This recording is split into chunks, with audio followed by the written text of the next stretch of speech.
চলে এলো Bangladeshi missile, powerful missile. দেখতে মেয়েদের লিপস্টিকের মতো, এইটা দিয়ে আমরা ভারতের সাথে যুদ্ধ করব। ক্রিকেটও চলে না, ফুটবলও চলে না, খেলাই দেখবো না। আমাদের ইন্ডিয়ান কোনো কিছু প্রয়োজন নাই। বাংলাদেশে দেশের কোথাও নাকি তেল নাই, আগামী 6 মাসের মধ্যে সৌদি আরব নামে আরবদের সবকিছুতেই পাবেন হিন্দুদের আবেশ।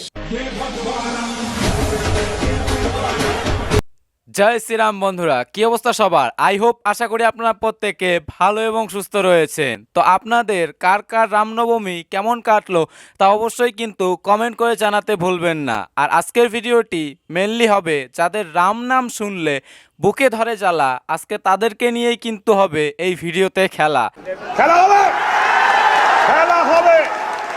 তাহলে বুঝতেই পারছেন, খেলা শুধু খেলা নয়, প্রপার লেভেলের খেলা হবে। তাই ছোট্ট একটি অনুরোধ, আজকের এই ভিডিওটি কেউ শেষ অবধি না দেখে প্লিজ যাবেন না। চলিয়ে শুরু করতে হ্যাঁ। আমি বাংলা ভাষা ওয়াজ করছি, আমি যদি এখন ইংরেজিতে ওয়াজ করি আপনারা বুঝবেন। When I say to the angels, prostrate yourself before Adam, all the prostrate themselves excessively shaitan. Allah said, O Iblis, what prevent I have carried with my hand. Are you to pronounce? Iblis said, I am better than he. You cut him from. But him from day. Allah said, then get you out from her rejected. Chille এখন Allahu Akbar. আপনারা কি বুঝছেন? বন্ধুরা, চীনের একজন মহান ব্যক্তি বলেছিলেন, চুং চাং চুং মুং পাং চুং চাং চুং, মানে যেটা তুমি ছিঁড়তে পারবে না সেটা তুমি ছিঁড়তে যেও না। এই সেম অবস্থা হয়েছে এই দাড়িওয়ালা হুজুরের।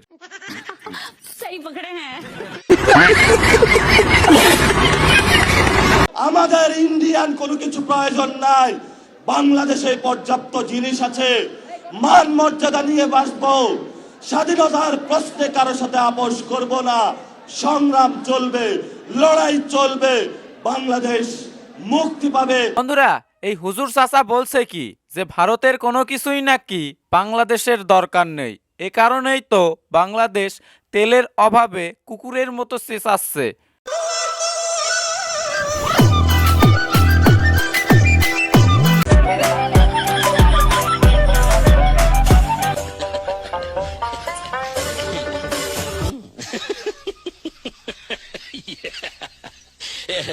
হ্যাঁ, এইভাবেই বাস দিয়ে তোমরা বাইক চালাও আর বলতে থাকো দিল্লি না ঢাকা, দিল্লি না ঢাকা। তবে সাবধান, ওই বাস যেন আবার তোমাদের পেছন দিয়ে। এখন কানে দুল পড়ছে, হেলমেট কিভাবে পরবো বুঝতে হবে। শোকের জন্য যদি সরকার আমাদের এতটুকু স্যাক্রিফাইস না করে, তাহলে আমরা তো জনগণ না, আমরাই তো সরকার বানাইছি নাকি।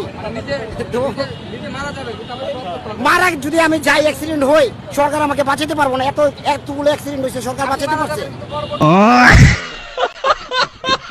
বন্ধুরা, এই পটাশিয়ামের কথা হচ্ছে, হেলমেট যাক ভারমে, পুলিশ প্রশাসন যাক ভারমে, দেশ যাক ভারমে, তবু বউয়ের কানের দুল টিকিয়ে রাখতে হবে। বউয়ের কানের দুল খুলে বউ হেলমেট পরতে পারবে না। এর জন্য গোটা বাংলাদেশ যদি ভারমে চলে যায় তবুও কোনো সমস্যা নেই। ভারতের 37টি তেলবাহী জাহাজ হরমুজ প্রণালীতে আটক। দাদা বাবুরা কেমন লাগছে? বাংলাদেশের জাহাজ আসতে কোনো প্রকার বাধা দেয়নি ইরান, তাই আমাদের দাদা বাবুরাও ভাবছে তাদেরকে কিছু বলবে না। কিন্তু ভারতের 37টি তেলবাহী জাহাজ হরমুজ প্রণালী দিয়ে আসার সময় সেগুলোকে চুদলিং পং করে দিল ইরান। রুকো যারা, সবর করো। বন্ধুরা, নিজেদের অবস্থা যে টুডুং ট্যানাও হয়ে গিয়েছে, এই দিকের কোনো খোঁজ খবর নেই, অথচ ভারতকে নিয়ে উল্টোপাল্টা বলছে। আরে ভারতে তো তেল পাওয়া যাচ্ছে, ভারতের প্রত্যেকটা পেট্রোল পাম্পে পর্যাপ্ত তেল পাওয়া যাচ্ছে, এখনো কোনো তেলের সংকট দেখা দেয়নি। কিন্তু বাংলাদেশ বর্তমানে তেলের অভাবে খা খা করছে।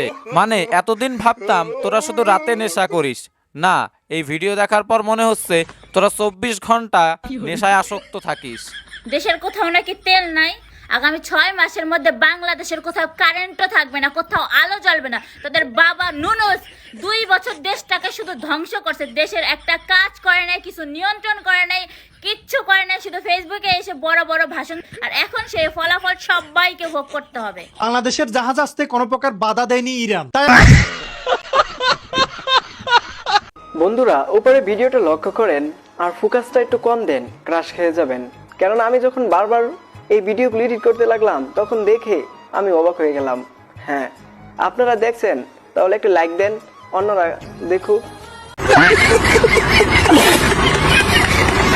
বন্ধুরা, শুয়োরকে যে কচু খেতেই মানায় সেটাই পটাশিয়ামের বাচ্চাকে না দেখলে জানতাম না। মানে পাকিস্তানি একজন নারী ক্রিকেটারকে দেখে এ নিজেকে কন্ট্রোলই করতে পারছে না। আর এদেরই দেশে নারীরা যে কতটা স্বাধীনতায় রয়েছে, কতটা সুরক্ষিত রয়েছে তা তো বোঝাই যাচ্ছে।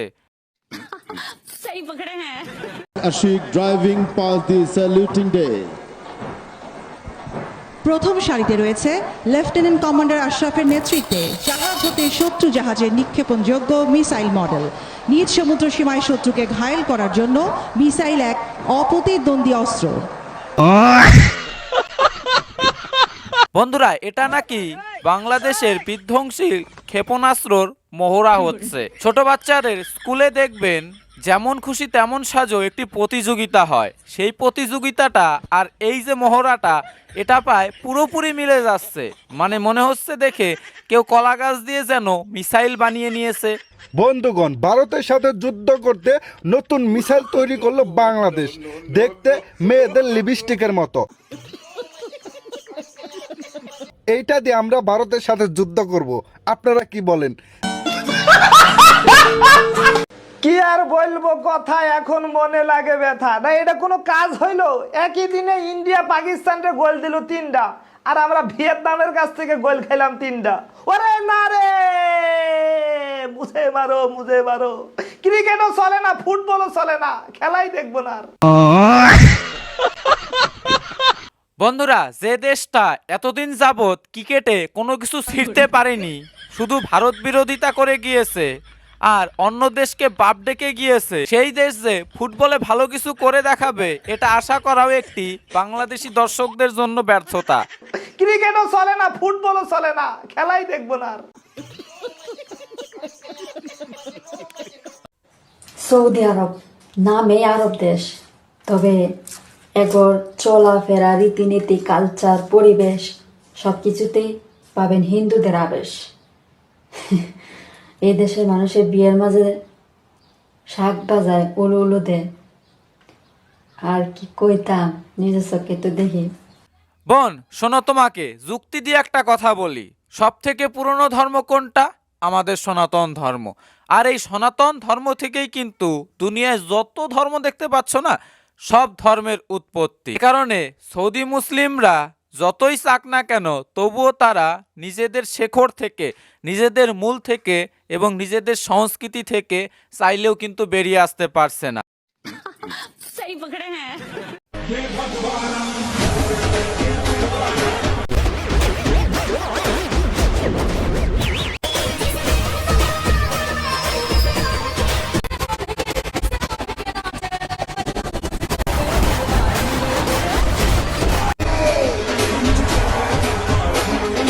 হায় হায়, ইতনা সুকুন। বন্ধুরা, রামনবমী শুধু হিন্দুরা নয়, যারা রাষ্ট্রবাদী মুসলিম রয়েছে তারাও কিন্তু উদযাপন করলেন। আর তার প্রমাণ কিন্তু হচ্ছে শাবনাম শেখ, সেও কিন্তু রামনবমী পালন করলেন। জয় শ্রীরাম।